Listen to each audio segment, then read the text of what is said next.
Hey guys, it's me. A while ago I got this random email from someone requesting me to review their webcomic. I thought this could be a fun thing to try, so I put up a slot list on Comic Fury and asked people on the forums if they would like me to review their webcomics. The slots filled up pretty quickly, and there weren't very many either since I didn't want to overwhelm myself.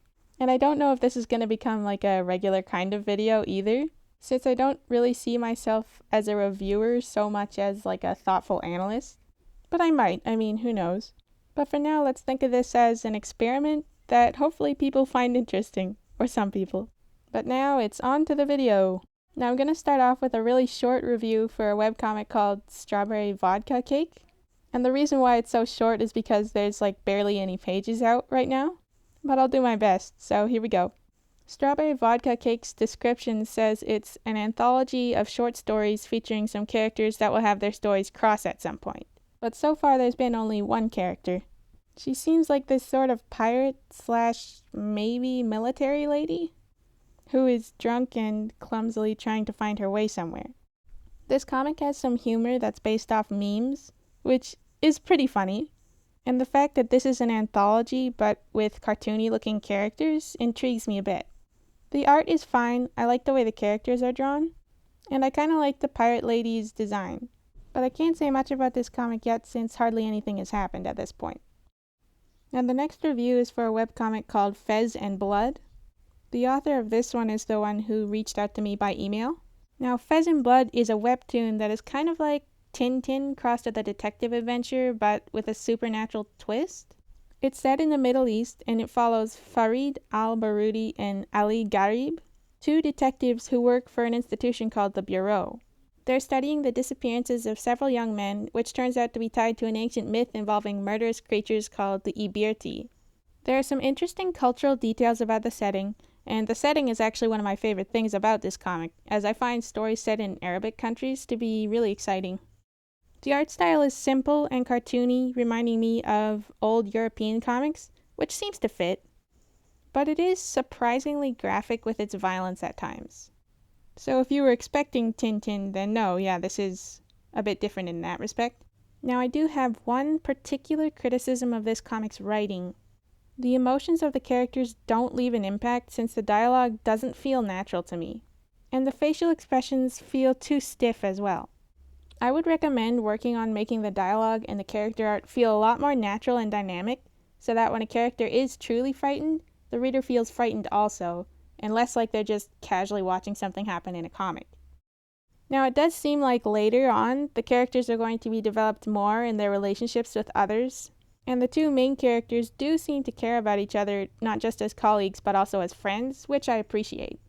So if you like Tintin, or maybe if you like detective stories or like stories about paranormal investigators kind of thing, you might like this. Now the next review is for PMD Chanterelle. Now this is a Pokemon fan comic about two Pokemon who wake up in the woods with no memories of how they got there. After they're attacked by a dog/wolf thing, they're rescued by some other Pokemon and taken to a place called the Guild.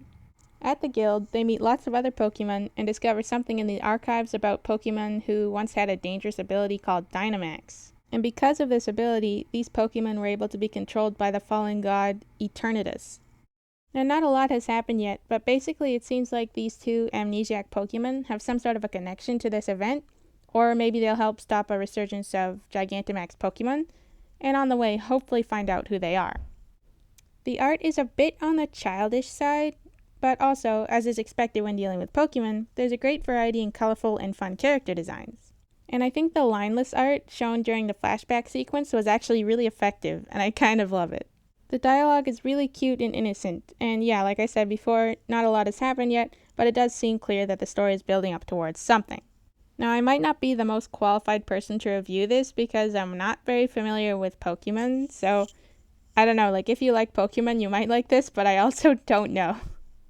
But it's nice to see a clean, cute fan comic. Now the next review is for a webcomic called Arkin Blade. Arkin Blade is about a holy knight named Leon who captures a wild Klanya woman named Fang for the bounty on her head. But it turns out demons are after Fang as well, since she is the last of her kind and they need her blood to break a curse. Needless to say, Leon seems to have gotten a little more than he bargained for here, as he just needed the money to round up a posse of knights in order to find the legendary Arkin Blade. Against all odds, Leon and Fang sort of become a team. The action in this one is pretty effective and dynamic, even exhilarating at times, and the fights never feel too short. This comic also feels pretty funny, and I get a buddy comedy vibe from Fang and Leon's interactions, with Fang being boisterous and crude, while Leon is very mellow and passive. The art style is highly stylized and cartoony, and for the most part it seems to cater to the story well. The setting is kind of medieval, but it feels more anime than usual. Overall, Arkin Blade feels a lot like shonen to me, but with more comedy, and I can see this turning out to be a fun time. The next review is for a comic called Lateral. So this one I was already low-key following at the time the author reached out to me, and I've also talked to them before on the comment section of the site. What's unusual is they sent me a DM after I'd added them to the slot, asking if I'd like to see some unreleased chapters of the comic to get a better feel for the overall story. To which I responded, sure, why not? I honestly think that was really cool of them. Now, since I was already kind of familiar with this story and have been chatting with the author, this review might be a little bit more in-depth. I also just feel a bit more qualified to review it since the genre just feels a bit more familiar to me.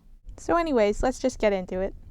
Lateral is an action romance comic that is inspired by 1940s Hong Kong, I believe. It follows a young man named Sam who is gallivanting around as a masked vigilante known as the Phantom, who regularly risks his life stealing rations to give to hungry children. He also seems to have a troubled past regarding his older brother, but the comic hasn't shown us anything more than a vague flashback about this yet. One day, Sam is cornered by a rather menacing man named Jeremy, who offers him a deal. Retrieve the recently assassinated Eastern ruler's necklace, and he will be given more money than he could ever want. Sam eagerly accepts this deal, and finds himself traveling with Jeremy and his adorable fiancée Fran, who seems to be unaware of whatever Jeremy's true agenda is. Sam needs to finish his mission, but I think he's conflicted about working with Jeremy, and on top of that, he has unresolved personal issues and secrets of his own that are making it difficult to move forward. This comic's world building feels really deep, and I love the setting. It kind of reminds me of The Last Airbender, but obviously this is a more modern setting. But there are people with different colored electricity powers called enchanters, werewolf-like people who are often called mongrels. There are more specific names for these guys as well, however. And there's this creepy disease called shiners, which turns people into these shrieking crystal zombies, sort of, which is freaking cool. The pacing is really solid, with very smooth scene transitions and precise emotional beats. And I like the art. It's usually simple, but also lively and a lot of fun. But my favorite thing about this story are the characters. They feel really nuanced and flawed and intriguing, and we are only given fragments of information on who they are, even the main characters. But the pieces we do get are juicy enough to make us want to follow them to learn more. I feel like when Lateral's pieces start to come together more, stuff is gonna go down, big time. So if you like werewolves and a sort of elemental fantasy vibe with a little bit of like historical stuff mixed in, I think you would like this. So a huge thank you to all the people who offered me their comics to read. I think this is a great opportunity to make me think and to connect. So I hope nobody thinks that I'm like some expert reviewing webcomics, because I'm not. I don't really think I'm much of an expert on anything, but I do read a lot of webcomics. So that probably gives me at least some experience, and I find that it's just really helpful to get feedback in general on your comics. Like, that was really helpful for me when I was starting out, and it's always still helpful today.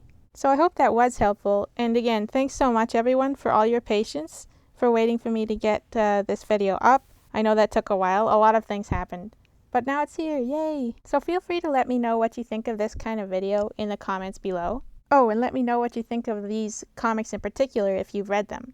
And if you're interested in having me review your webcomic, feel free to send me a link or a request, and I might look into it. Like, I definitely wouldn't read anything really suggestive or erotic, but other than that, I might. And I don't know if I'm always going to be up for making these kind of videos, or up for reading every single request, like webcomic request I get, but I'm open to it because I do really enjoy connecting with other creators. And whether you made it all the way through this or not, I want to tell you that you are awesome, and thanks so much for listening to me. Have a great week. I'll talk to you later. Bye.